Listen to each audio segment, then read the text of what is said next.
తప్పించుకుంటున్నావా లేక నువ్వు చేసే పనులు కప్పిపుచ్చుకుంటున్నావా? ఏసీపీ గారు మీరు ఏం మాట్లాడుతున్నారో నాకు అర్థం కావట్లేదు. నువ్వు ఒక నేరస్తుడు ఒప్పుకోమంటున్నాను. ఏంటి నేను చేసే నేరం? చట్టాన్ని చేతుల్లో తీసుకొని చెట్లనట్లు చేస్తున్నావు.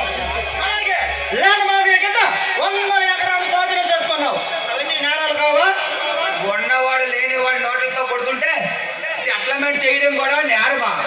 నేను సొంతం చేసుకున్న భూములను సెంటు లేని నిరుపేదలకు పంచడం కూడా నేరమా? అవన్నీ చేయడానికి చట్టం ఉంది, పోలీసులు ఉన్నారు. అయినా అవన్నీ చేయడానికి నువ్వెవరు?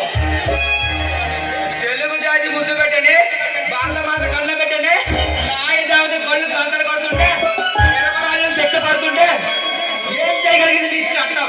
డబ్బుడి కమ్ముడి పోయిన పోలీసులు అన్యాయం జరుగుతుందంటే బూట్లు అప్పగించి చూస్తుంటే ఏం చేయగలిగింది నీ చట్టం? ఎక్కడో నిరపరాధులకు శిక్ష పడిందని, ఎక్కడో పోలీసులు లంచం తీసుకున్నారని మొత్తం మొత్తం పోలీసులు అవమానించడం నీ అమాయకత్వం. నాది అమాయకత్వం కాదు, ఎదురు నుంచి పోరాడే నిజాయితీ తత్వం. నిజానికే దిక్కుతోటి అబద్ధానికే దిక్కు చేసి పోరాడతా. నీకు పోరాటం అయితే మరి నాది సత్యాగ్రహమా? పెద్దలు వస్తారని సంస్కారం చేసి నాకే యూనిఫామ్కి ఈ అర్థం వేసిన బ్రహ్మాస్త్రం. నీకు బ్రహ్మాస్త్రం అయితే మరి నాది అవినీతి పై ఎక్కడ అమ్మస్త్రాన్ని నేను అన్యాస్తాన్ని నాశనం చేశాను. నాగస్తాడు నేను. ఆ నాగస్త్రాన్ని నామరాపలాపం చేయండి చెప్పేస్తాను నేను. మేము చేసామా?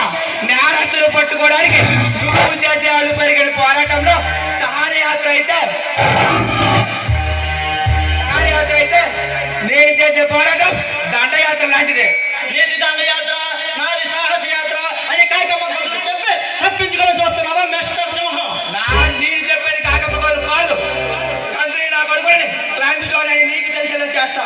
మిస్టర్ సింహం ఒకటిగా చేయండి, వాడి చూసి కానీ పారిపోతే తెలుసుకో. నేను సిగ్గులు కాదు సింహం, ఏసీపీ జయసింహం అని.